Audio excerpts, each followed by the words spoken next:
19:05, ¿qué tal? ¿Cómo están? Bienvenidos a Puntos de Vista, iniciando otra semana de actividad en este espacio. Fernanda, ¿cómo te va? ¿Qué tal? ¿Cómo le va? Buenas tardes, noches ya. Buenas tardes, sí. 15 grados la temperatura en esta jornada, en este punto horario. Bienvenidos, bienvenidas a Puntos de Vista. Es así, también saludamos a todos los compañeros que hacen a la puesta al aire. Y bueno, hoy ya en la presentación de nuestro tema de hoy vamos a recordar un poquito 10 años atrás este crimen que conmocionó no solamente a la frontera, a la zona fronteriza de Pedro Juan Caballero y el territorio brasileño, sino a todo el país. La muerte a tiros del considerado patrón de la frontera, Jorge Rafat Toumani, un hombre poderosísimo que por varios años controló el movimiento de actividades lícitas e ilícitas, también hay que decir, en esa zona de la Mambay, y que a partir de su muerte ordenada por otras facciones criminales aparentemente cambió todo hace 10 años atrás. Ya está la comunicación, ¿verdad? Así es, ya está con nosotros vía Zoom, porque hoy tenemos, teniendo en cuenta este tema, al criminólogo, al experto en este tipo de asuntos y de informaciones, Juan Martens, que nos acompaña vía Zoom. ¿Cómo le va? Gracias por atendernos. Buenas noches, ¿cómo estamos? Silvia, Fernanda, saludos desde Curuguatí, la cuarta histórica capital de Paraguay. Muy bien, señor, por el interior entonces, doctor. Bueno, quisiéramos rememorar un poquito lo que era el escenario en la zona fronteriza del Amambay 10 años atrás. ¿Quién era por entonces Jorge Rafat Toumani, doctor? Realmente cerca de las 7 de la tarde se produjo uno de los atentados más espectaculares, podríamos usar esa palabra, porque involucró a muchas personas, armas, convoy, ¿no? Y se le daba muerte al último gran rey o patrón de la frontera. Rafat era una persona que tenía un control absoluto, Silvio, Fernanda, de lo que ocurría en Pedro Juan Caballero.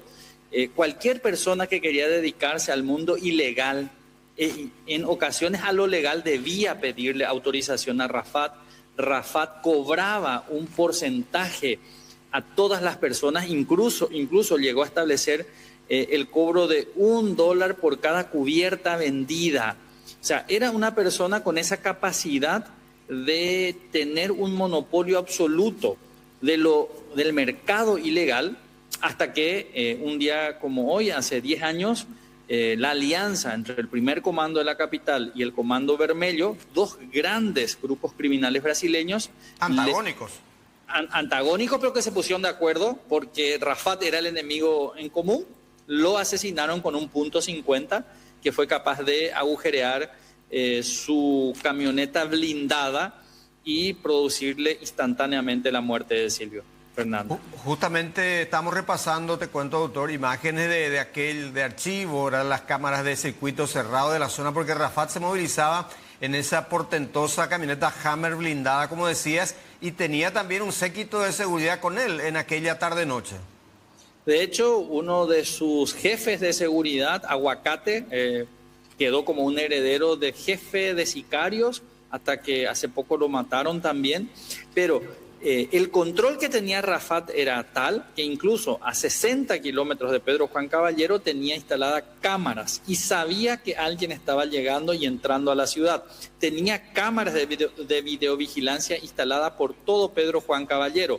Nadie decidía en contra de lo que Rafat quería. Estamos hablando de fiscales, de jueces, de políticos. Entonces podemos hablar que con la muerte de Rafat se da término a un gran patrón, a una forma del ejercicio del poder criminal en la frontera paraguayo-brasileña. Y por otro lado también, Silvio, recordar de que con Rafat se muere una persona que mezclaba muy bien lo legal con lo ilegal, porque él, a la par que era un gran narcotraficante, un gran empresario de frontera, tenía universidades, tenía ganadería, tenía empresa de transporte y tenía incluso una empresa de seguridad. Entonces combinaba muy bien el mundo lícito con lo ilícito, Fernanda y Silvio.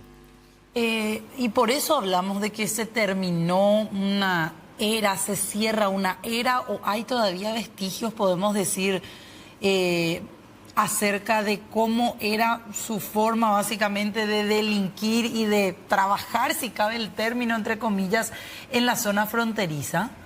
Rafat le dio continuidad al estilo de trabajo de Fat Yamil, otro empresario de frontera, hijo de inmigrantes, y con Rafat muere ese estilo, Fernanda, se transnacionaliza el mercado criminal en nuestro país, en la frontera paraguayo-brasileña específicamente, e ingresan de una manera cada vez más fuerte. El primer comando de la capital se extiende desde allí ya a todas las ciudades. Hoy tenemos en todas las cárceles.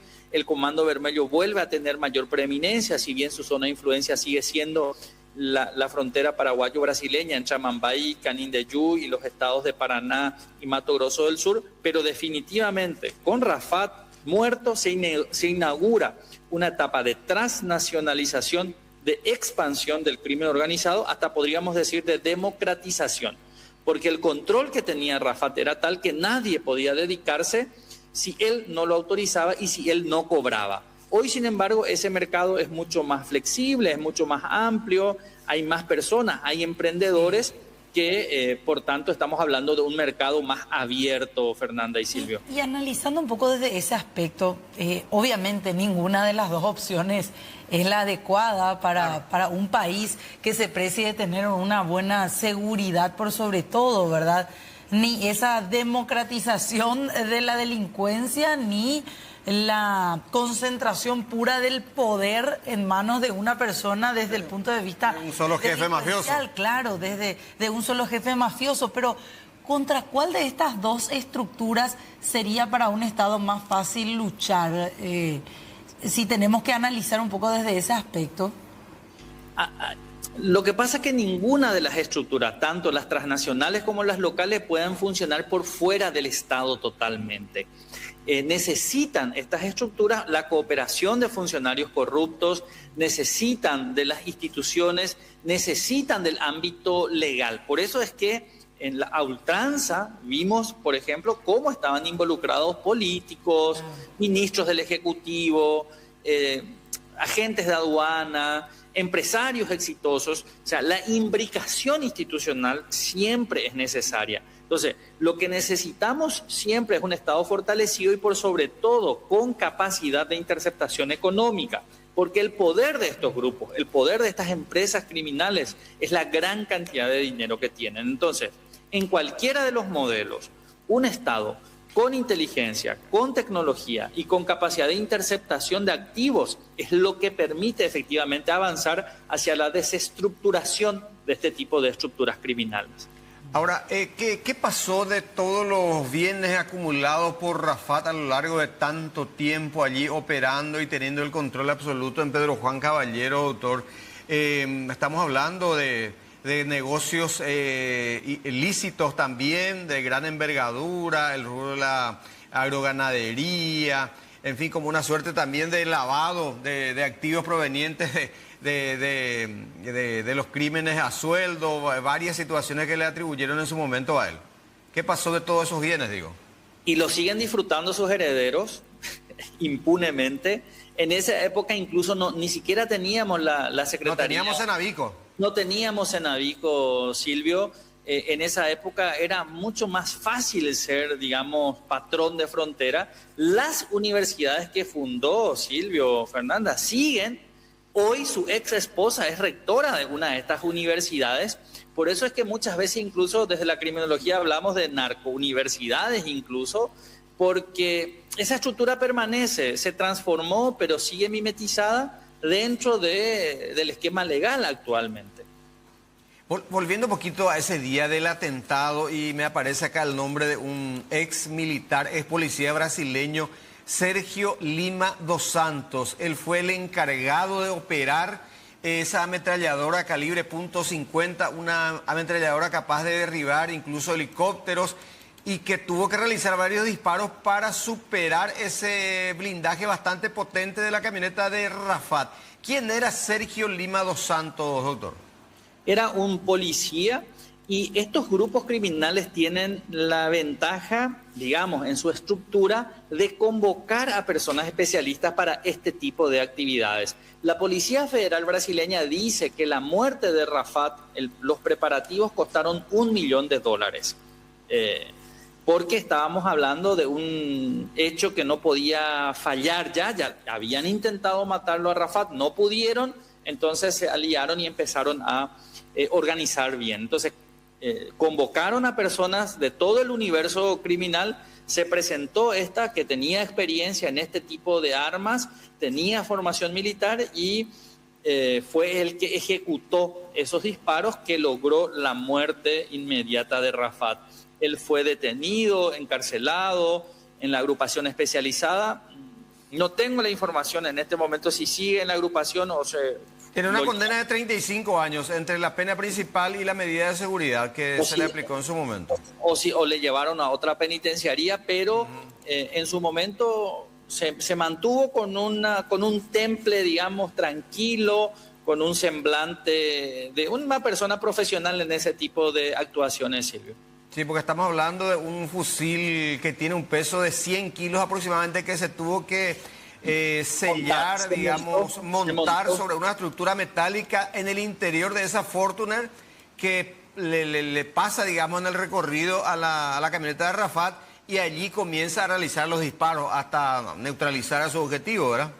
Y otra cosa importante que 10 años después sabemos, ¿Sí? Silvio, Fernanda, es de que la muerte de Rafat ya estaba anunciada. Rafat incluso estaba consciente, por eso tomaba todas esas precauciones, porque efectivamente lo decidió el primer comando de la capital, un grupo con 27 años de trayectoria de funcionamiento, en alianza con el Comando Vermelho, con más de 40 años de funcionamiento, y era ya esperar el momento. En ese momento, en Pedro Juan Caballero, ya había inquietudes de cuándo iba a producirse el atentado, si el atentado iba a ser realmente victorioso, y cuando se escucharon estos disparos más o menos a esta hora de la noche, la gente empezó a decir sí, efectivamente, esta vez asesinaron a Rafat. Sí, no sé si la respuesta será afirmativa o no, señor Juan Martens, pero ¿hubo alguna situación límite o la famosa gota que colmó el vaso para que ya se pueda ejecutar el operativo? La conversación que mantuvo Rafat con representantes del PSC. El PSC estaba cada vez más fuerte en nuestro país, sí. Ya no estaba usando solamente a Paraguay como un lugar de refugio. Fueron a hablar, porque recordemos, al PSC no le interesa hacer muertes por matar, sino que deben ser estratégicas, se deben autorizar para que no genere mucha atracción institucional. Entonces, cuando terminó esa conversación y Rafat dijo no, yo voy a seguir cobrando, yo soy el patrón de esta frontera, yo soy el dueño, de hecho él dijo esas palabras, yo soy el dueño de esta frontera, es que salieron de allí y meses después se produjo el asesinato de Rafat. Con una planificación que llevó bastante tiempo. Cerca de un año aproximadamente, según la Policía Federal brasileña. Después de esa última conversación. Exactamente, porque no podían darse el lujo de fallar, porque si fallaban aquello iba a ser una cacería y por tanto se tomaron todas las precauciones y digamos, desde esa perspectiva fue un éxito, o sea, el operativo sí, fue un éxito para ellos, ¿no? Y además de la muerte de Rafat, otras personas resultaron heridas y muertas también, entiendo, ¿verdad? Sí, pero digamos, eran daños colaterales, pero se ejecutó con tal profesionalismo porque se hizo en el centro de Pedro Juan Caballero, cerca de un lugar donde se venden frutas, a una cuadra de una escuela, y todo eso a esta hora de la noche sin que se produzca una masacre. O sea, es decir, estábamos hablando de profesionales del crimen. Y creo que la última entrevista que concedió fue al colega, amigo y que hasta hoy trabaja en Pedro Juan Caballero, Aníbal Gómez. Aníbal Gómez, ¿verdad? Incluso estamos repasando algunas fotos de esa entrevista también. Que sigue trabajando en Pedro Juan Caballero y más que nadie conoce el mercado y las dinámicas criminales de esa parte del país. Es así. ¿Y después de Rafat qué vino en la frontera? Después de Rafat ya vino una sucesión de líderes del PSC muchos que fueron enviados directamente desde la sintonía de San Pablo, se fortaleció la sintonía de Paraguay. Sintonía son los grupos pequeños del PCC que tienen capacidad y poder operativo, ¿no?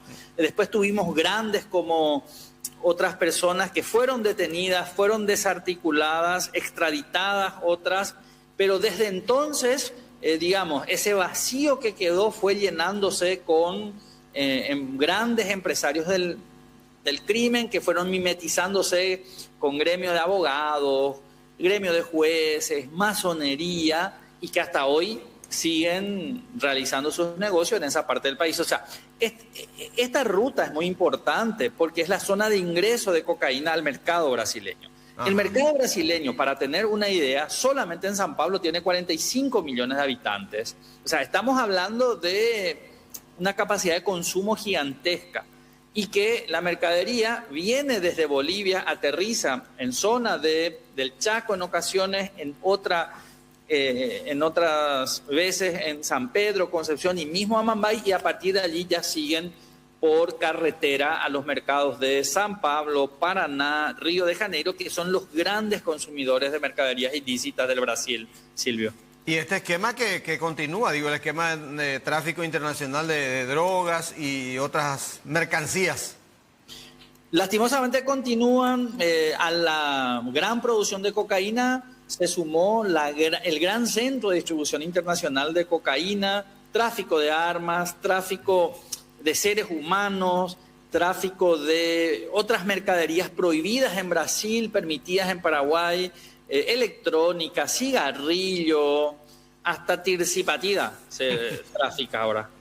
Claro. Viendo un poco esta situación también, ¿qué papel jugaron un brasileño apodado como Galán y Jarvis Jiménez Pavão en su momento también a la estructura de Rafat? Galán fue un gran articulador posterior ya a Rafat, o sea, él fue detenido posteriormente, y Jarvis estaba muy vinculado a... Pero un dato interesante, ahora que preguntas, que nunca lo habíamos dicho de esta manera, él no tenía como base Pedro Juan, sino que tenía Huillaú, a unos 100 kilómetros. ¿Por qué? Porque debajo del mango nadie crece, o sea, tenía que estar alejado del ámbito de incidencia, y es posteriormente que él empieza a tomar mayor presencia en esa zona fronteriza. O sea, esa es una muestra palpable de que efectivamente era el gran señor que no permitía el surgimiento de otros liderazgos en esa parte, en ese momento. O sea, pero eran liderazgos que iban creciendo ya, si bien es cierto, muy por debajo, pero estaban empezando a dar sus primeros pasos delictivos en la época de Rafat. No sus primeros pasos, pero sí, posterior a él, lograron a consolidarse y lograron acumular mayor poder. Porque la figura de Rafat opacaba absolutamente a todo y no permitía el surgimiento, porque él cobraba impuestos, digamos, él cobraba por todo. Él no dejaba que nadie crezca, y su muerte lo que produce, por eso les decía hace rato, la transnacionalización y la democratización, entre comillas, del mercado criminal en esa zona del país.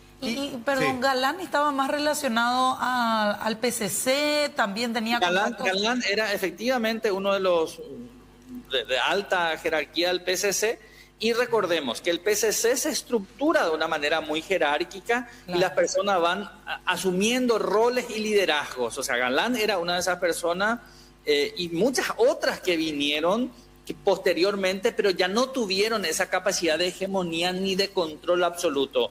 Ya fueron desarticulados, fueron detenidos, la cooperación entre Paraguay y Brasil fue mejorando, y de hecho nuestros países mejoraron sus técnicas y estrategias de interceptación de este tipo de personas y empresas criminales. Y de Sergio de Arruda Quintiliano, alias Minotauro, ¿qué podemos decir?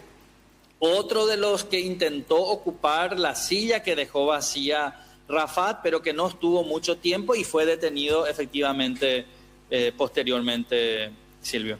Y expulsado, entregado a las autoridades brasileñas, entiendo, ¿verdad? Exactamente. Entonces, lo que nos muestra es que ese vacío fue intentando llenarse de diversas maneras y con diversas personas, algunas de muy alto nivel y otras con nivel intermedio, pero que En todos los casos duraron 1 o 2 años y ya fueron detenidos. No estoy recordando de aquel otro cuyos hijos estaban ahí en la zona de la Senat mismo, que también fue detenido, fue expulsado, pero que vivían de una manera muy miméticamente en Pedro Juan Caballero, pero que aún así, con la cooperación Paraguay-Brasil, fueron neutralizados, podemos usar esa expresión. ¿Hay posibilidad ahora mirando a futuro? ¿Cómo ve usted también la situación en las fronteras mismas y en Pedro Juan en particular? ¿Hay posibilidad de tener otra persona, otra figura similar a la de Rafat hoy día en los próximos años, así como está creciendo el crimen organizado, o no? Es muy difícil, porque es una imagen y una estructura muy pesada, con mucha incidencia de lo local, de padrinazgos, cacicazgos. Podríamos decir hasta parecía un señor feudal, ¿no? Hoy, de hecho, la tecnología, las redes, los contactos dificultarían la emergencia de una persona con estas características. De hecho, tuvimos algunos intentos en otras regiones de frontera, más hacia Canindeyú, pero que fracasaron en su intento. O sea, yo diría que sería muy difícil de ese modelo de hegemonía y liderazgo basado en una sola persona y no en una organización. Recordemos que esa es una gran diferencia entre Rafat, Fat Yamil, el Comando Vermelho, el PSC, incluso el Clan Rotella. O sea, este tipo de estructuras se basaban en liderazgos individuales. PSC, Comando Vermelho son estructuras organizativas en donde la desaparición de una persona no implica la desaparición del grupo. El mismo Jarvis también operaba con el estilo de Rafat, pero por supuesto en menor proporción en un territorio también más reducido, me parece, ¿verdad? Y siempre aliado con el PSC, siempre haciendo negocios con el PSC. Rafat lo que hacía era cobrar impuestos al PSC, que es una cuestión muy diferente, claro, y es lo que selló su suerte y su muerte. Y estoy leyendo, así como dijimos, doctor, el único condenado fue el tirador, y la causa la llevó el entonces fiscal Marcelo Pecci también. En el 2018 se aplicó la condena. La condena de 35 años en total. Y los jueces fueron Santiago Núñez Librada Peralta, que ahora saltó de vuelta su nombre por haber presentado ella aparentemente documentos falsos ante el Consejo de la Magistratura hace poco. Y está en la mira de la Fiscalía la jueza Librada Peralta de Pedro Juan Caballero y Mirna Ocampo, la última, quienes conformaron en su momento este tribunal de sentencia. Y repito, un caso que llevó Marcelo Pecci en su momento.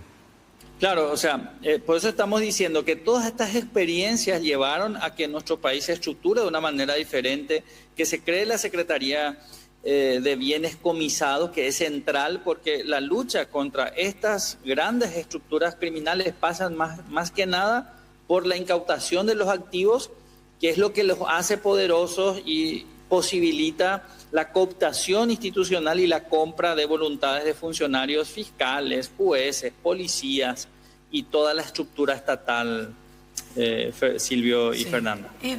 Y ahora la siguiente pregunta que me hago yo y que me gustaría trasladarla también a usted, ¿qué queda para los ciudadanos de bien de la frontera? Para los pedrojuaninos que desean vivir una vida tranquila, porque de un lado, no sé, tenés dos opciones, las dos son criminales, las dos son violentas. Una es tener un capo mafioso relacionado... Que a su manera controlaba y daba paz, entre comillas. Claro. Y del otro lado tenés ahora a varias organizaciones criminales que hacen lo que quieren también en esa zona. ¿Qué les queda a las personas de bien? Y intentar vivir lo mejor que se pueda. De hecho, una conversación que tuvimos hace poco en una universidad, allí nos decía una profesora, estamos viviendo en una ciudad en donde sin hacer nada un día se te puede disparar. Por eso. Vivir en la conciencia de esa finitud de nuestras existencias. No nos queda otra, reconciliarnos también con la muerte en ese tipo de situaciones, porque La otra opción es dejar la ciudad, pero eso la gente no lo va a hacer. Es su ciudad, la quiere, aprende a vivir, aprende a cuidarse y son técnicas de sobrevivencia. Esto se le llama un poco gobernanza criminal. Es decir, son los grupos criminales quienes determinan las formas de ser y existir en determinados espacios, limitan tu libertad, limitan tu participación en espacios públicos, porque como dicen mucha gente, tenés que cuidarte, tenés que saber ver, callar, no tenés que soltar la voz y muchas veces, lastimosamente, por estar en un lugar equivocado, en el momento equivocado, te podría costar la vida. Totalmente. Así es, así funciona ahí. Una pena, Realmente. por sobre todo. Hubo una última consulta, al menos de mi parte. ¿Hubo algún tipo de reacomodo de las rutas que son utilizadas para el tráfico de drogas en esa zona con la muerte de Rafat? Las rutas siguen intactas, cambiaron los actores. A ver, yo siempre me pregunto y yo creo que nos ayuda a encontrar una respuesta. ¿Falta cocaína en Brasil? ¿Falta cocaína en Estados Unidos? ¿Falta cocaína en Europa? Y hasta ahora la respuesta es que no. Esto significa que estas mercaderías fluyen, vienen de la zona andina, pasan por Paraguay, pagan lo que tengan que pagar y siguen transitando tranquilamente. O sea, el día en que empecemos a darnos cuenta o que está faltando cocaína, significa que se está realmente luchando contra las drogas, ¿verdad? Exactamente, porque hoy en Asunción se puede encontrar crack en la esquina, cocaína también, y así, lastimosamente, en todas las capitales departamentales del país. Realmente. Doctor Juan Martens, te agradecemos muchísimo el tiempo y bueno, y este pantallazo que dimos, justamente a 10 años de este atentado que marcó sin dudas la situación del crimen organizado en nuestro país y feliz estadía allí en ese punto estratégico, ¿no? Gracias. Y todo esto podemos compartir con ustedes gracias a las universidades públicas en las que trabajo, que siempre financian estas investigaciones. Públicas, pobres y periféricas, pero universidades públicas. Un abrazo, Silvio Fernanda. Dale, señor. Gracias. Un abrazo, Juan Martens, ahí está. En este caso nos aplica, en el caso de Rafat, digo, lo de muerto el perro acabada la rabia. No. Todo lo contrario. En definitiva, cambiaron de dueños por sobre todo. Y antes de ir a la pausa nomás, a propósito de bienes incautados, Cenavico anuncia una nueva subasta de bienes incautados. Entre ellos se va a subastar una mansión. Vamos a entrar después en la página ahora de Cenavico donde se ven más detalles. Va con un precio base. Te alcanza 3.000 millones para arrancar. 3.000 lo que tengo ahora mismo, pero guaraníes, hasta ahí. Marcamos una pausa. Ya venimos. Ya venimos.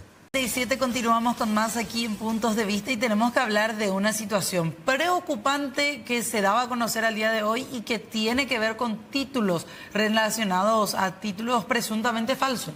Efectivamente, y bueno, ya se da prácticamente una confirmación del hallazgo de al menos 250 títulos y quizás un poquito más, decía hoy el ministro Luis Ramírez, quien explicaba también que de 550 casos denunciados inicialmente hay unos 250, y repito, quizás un poquito más que no se encuentran en las condiciones debidas, no tienen registro, las universidades no los reconocen, dicen que algunos casos fueron adulterados inclusive y falsificados. Estamos hablando de una situación grave porque varios de estos docentes están impartiendo clases. Por eso, la denuncia inicial que remite el Ministerio de Educación y Ciencias a la Fiscalía es de unos 550 títulos universitarios presuntamente falsos, ¿sí? Esto el MEC, el Ministerio de Educación, es lo que remite esta denuncia a la Fiscalía. Y de esos 550 títulos, 250 corresponden a la carrera de Ciencias de la Educación. Docentes, hombres y mujeres. Exactamente. Que consiguieron trabajo con esos títulos. Claro. Algunos adulterados, directamente ya falsificados. O sea que participaron de los concursos para acceder a las cátedras, a los rubros docentes. Sí. Que ahora ya hay una auditoría, en este caso, que se está realizando a otros títulos más. 300 más. A 300 más, sí. 250 títulos presuntamente falsos a manos de quienes básicamente fingían ser docentes. Y varios de ellos están trabajando en escuelas públicas, otros están relacionados al sector educativo sin estar propiamente en clases y otros estarían en colegios privados. Tenemos las declaraciones del ministro de Educación, Luis Ramírez. Al llegar nos encontramos con títulos falsos, o presumiblemente o presuntamente falsos. Hoy digo falsos porque ya nos devolvió la Fiscalía. Y de los 550 que más o menos presentamos en su origen, hay unos 250 y quizá un poquito más que podemos decir que no se encuentran. No tienen registro, las universidades no reconocen, dicen que algunos fueron adulterados y falsificados. Y son 250 personas que de alguna manera consiguieron un trabajo con esos títulos y esos títulos hoy van a ser anulados por la justicia. ¿Por qué digo la justicia? Porque a través de la autonomía de universidades, el Ministerio de Educación no tiene la posibilidad de hacer intervención, como también se quiere señalar, incluso a veces desde cámaras del Congreso se quiere señalar o se quiere instalar la idea de que el MEC no quiere, de que el MEC no tiene posibilidad de intervenir en una universidad. Es la justicia. Por eso hacemos la denuncia en el Ministerio Público, por eso hacemos la denuncia en la Fiscalía. Ahora volvemos a hacer una denuncia de aproximadamente unos 300 títulos y un poquito más, que volvemos a detectar que hay indicios de que pudieran tal vez quizás no estar en orden. Bueno, ahora, yo no sé si, así como dice el ministro Ramírez, que el MEC no tiene ninguna responsabilidad en No puede intervenir, dijo. Bueno, puede hacer auditoría, puede hacer sumario. Estamos hablando, por lo menos, de un grupo importante de funcionarios del MEC que son docentes que están teniendo una asignación salarial por un lado y por el otro. El MEC es el que concede el título y después el registro, la legalización. Por eso, auditoría sí se puede hacer, dicen ellos, en el registro, en el sistema de registro de títulos. Sí, que depende del MEC. Que es claro, es el sistema del MEC, luego, no es que depende de ellos, es el propio sistema del ministerio. El corazón del ministerio. Pero ellos no pueden intervenir una universidad, no pueden irse a la Universidad Silvio Cueva a intervenir, a cerrar y a listo. No se puede. Es lo que decía el ministro, porque no tienen la facultad por el tema de la autonomía universitaria. ¿Y quién entonces interviene? ¿El CONES? Tampoco, no sé también El CONES es el Ministerio Público. Ahora, acá lo que hay que pedir en todo caso es que si una autoridad está diciendo yo no puedo hacer, o hasta acá llega mi facultad de poder intervenir, de hacer una auditoría en mi propio sistema para ver qué títulos sí son reales y qué títulos no, apretemos entonces del otro lado. Claro. Apretémosle a la gente del Ministerio Público. ¿Dónde está? ¿Quién es el que está investigando este caso y tantos otros más de títulos falsos? ¿Qué está haciendo? No solamente, perdón Silvio, no solamente relacionado a las cuestiones particulares y de individualización de personas que habrían incurrido en este delito, sino a nivel estructural. ¿Qué se está haciendo para investigar también toda la estructura que está detrás? No, es un título falso nomás de cientos de miles. Y reiterar también, para que la gente entienda un poquito mejor, el CONES, que es el Consejo Nacional de Educación Superior, integra el MEC también. Es más, el presidente del CONES es el actual ministro de Educación, el mismo Luis Ramírez, y están representantes de otros tantos estamentos como nos gusta en todos los organismos así. Claro. ANEADES también, y lo que se viene percibiendo, Fer, no sé si coincide conmigo en los últimos tiempos, es que hay una suerte ahí, no hay un trabajo muy coordinado que digamos, ANEADES dice una cosa, CONES dice otra cosa, el MEC también por su lado. No, hay una articulación real, digo yo. Y la Fiscalía, bien, gracias. Calladito me veo más bonito, la aplica. Y vamos a ver qué hace ahora la Fiscalía. Porque ahora veo y vemos también que en el Senado, en la Cámara de Senadores, se instaló una comisión especial que va a investigar también la expedición irregular de títulos universitarios. Sí, y vamos ya a pasar a esa arista de la información, porque quedó finalmente, después de varias idas y vueltas también que tuvo esta comisión especial del Senado que va a investigar los casos de presunta expedición de títulos universitarios falsificados. La mesa directiva estará encabezada por Patrick Kemper, acompañado por Esperanza Martínez y Dionisio Amarilla, y ellos definirán los próximos días también cuál va a ser el plan de trabajo para determinar eventuales responsabilidades. Y aquí vuelvo a lo original, Silvio, sí, a lo que decía yo. Está bien, en el Senado van a investigar, crean una comisión especial, investigan, hacen sus reuniones, le buscan también entrevistar a ciertos protagonistas, actores de todo este entramado. Pero cuando termina esta comisión, hace un informe. ¿A quién se le envía el informe? Y a la Fiscalía. Y bueno, entonces, ¿dónde es lo que está nuestro principal? Ante sospecha de delitos, ¿verdad? Claro. Compartimos declaraciones de la senadora Esperanza Martínez. No basta lo que planteaba el senador Dionisio Amarilla de traer todos los títulos.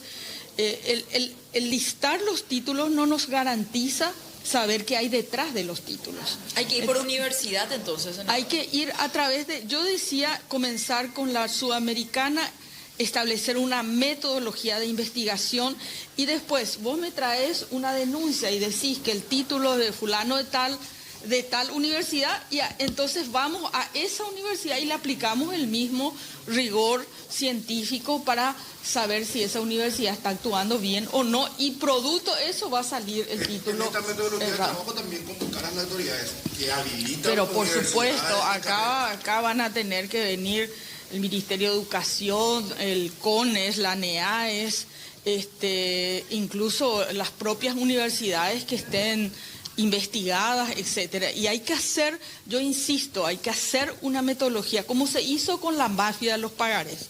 Tenemos un legislador que fue sacado de aquí porque tenía un título de contenido falso, original de contenido falso.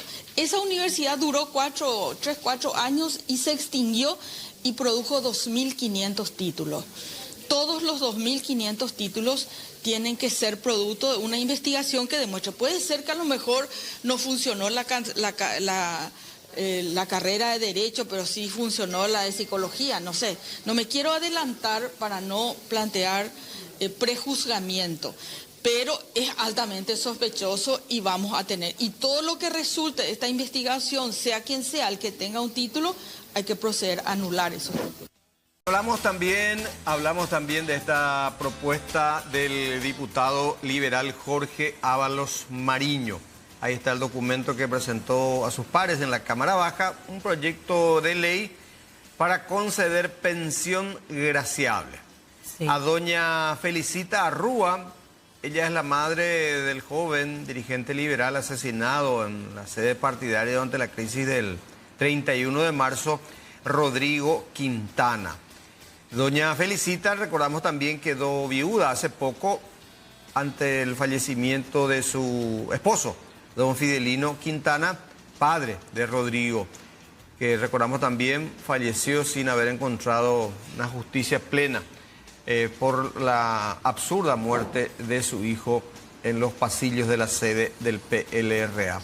Habló sobre su iniciativa el legislador liberal.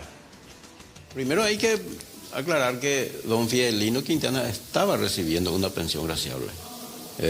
Al poco tiempo del fallecimiento de Rodrigo, yo fui el que presentó el proyecto, fue aprobado en ambas cámaras y por supuesto promulgado por el Poder Ejecutivo, y él venía percibiendo una pensión graciable.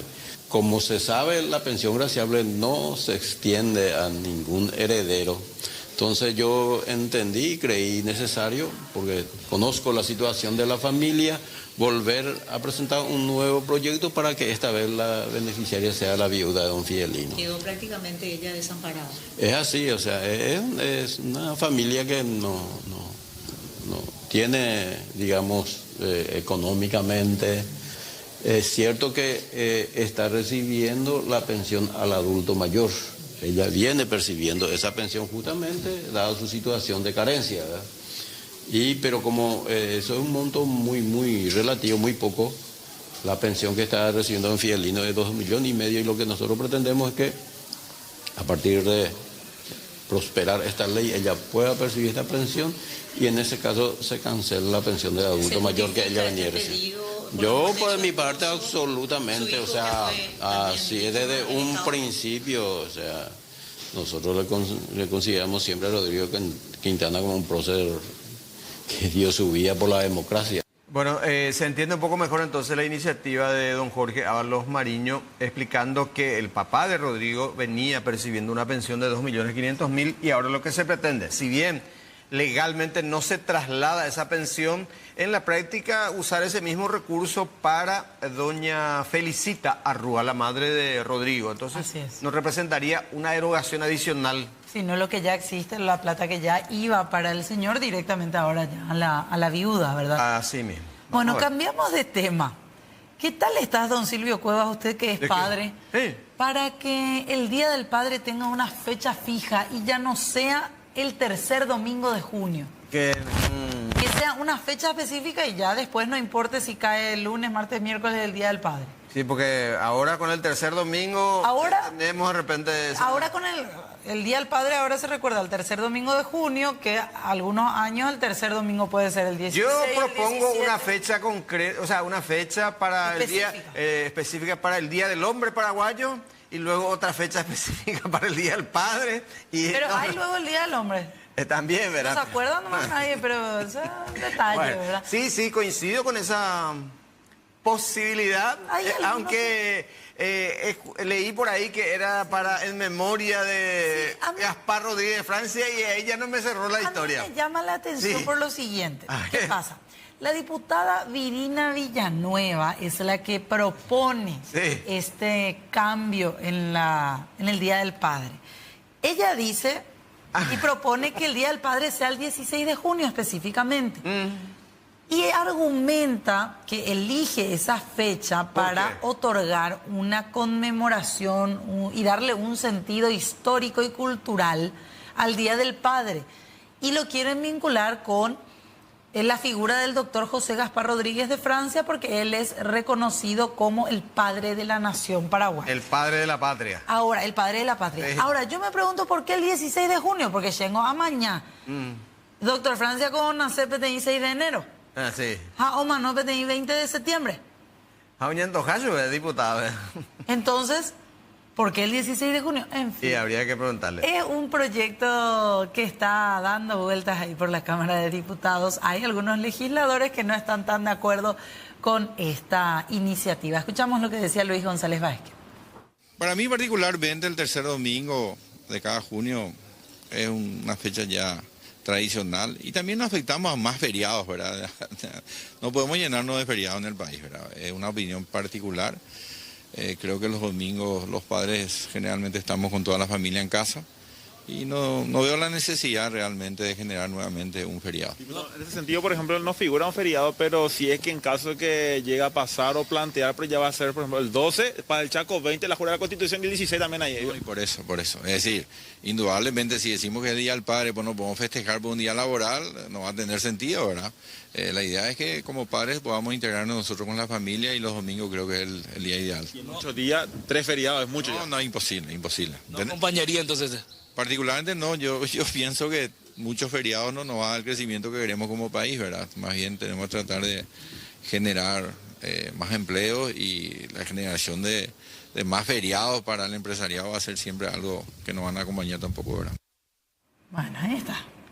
Vamos a ver cómo continúa esta iniciativa. Sí, se llega a tratar luego, ¿verdad? Sí, se llega a tratar. Es una iniciativa. Vamos a ver. Bueno, cambiamos de tema. Hoy estamos con fechas sumamente importantes en la historia reciente del Paraguay. Es así, y hoy se conmemora aquella masacre en los campos de Marinacue, en la zona norte del país, donde perdieron la vida grupos de campesinos y también varios efectivos policiales. La causa que se denominó luego como la masacre de Curuguatí y que luego derivó en el juicio político y la destitución de Fernando Armindo Lugo Méndez. Así es, 14 años de la masacre de Curuguatí. Queremos despedir ya el programa con este material.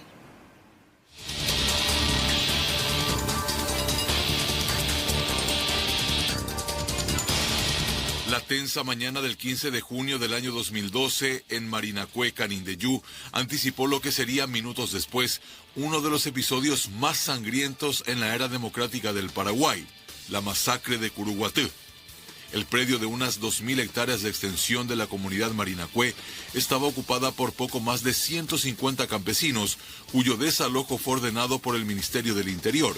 Al llegar al campamento, la policía inició un diálogo con líderes campesinos, pero la discusión derivó rápidamente en una terrible balacera. El fuego cruzado tuvo como resultado un total de 17 personas muertas, 11 de ellas campesinos y 6 efectivos de la Policía Nacional.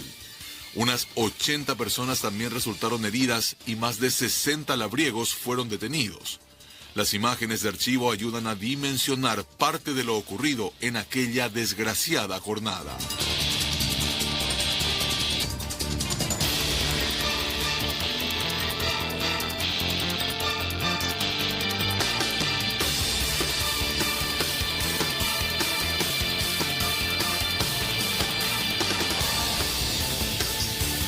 El hecho desencadenó en una grave crisis política que culminó con la salida del entonces ministro del Interior, Carlos Filisola, y del comandante de la policía, el comisario Paulino Rojas, y sin dudas, la consecuencia más importante fue el enjuiciamiento y posterior destitución del entonces presidente de la República, Fernando Lugo. En julio del año 2018, la Sala Penal de la Corte Suprema de Justicia emitió su última resolución. El tribunal absolvió de culpa y reproche a 11 campesinos condenados y ordenó la inmediata liberación de los mismos, que permanecían recluidos en la cárcel de Tacumbú. El fallo de la máxima instancia judicial responsabilizó directamente a la Fiscalía de una investigación deficiente y concluyó que no se pudo comprobar la acusación de homicidio doloso, invasión de inmueble y asociación criminal. Se argumentó que el proceso penal estuvo viciado de irregularidades y que se violaron derechos fundamentales del debido proceso en contra de los labriegos.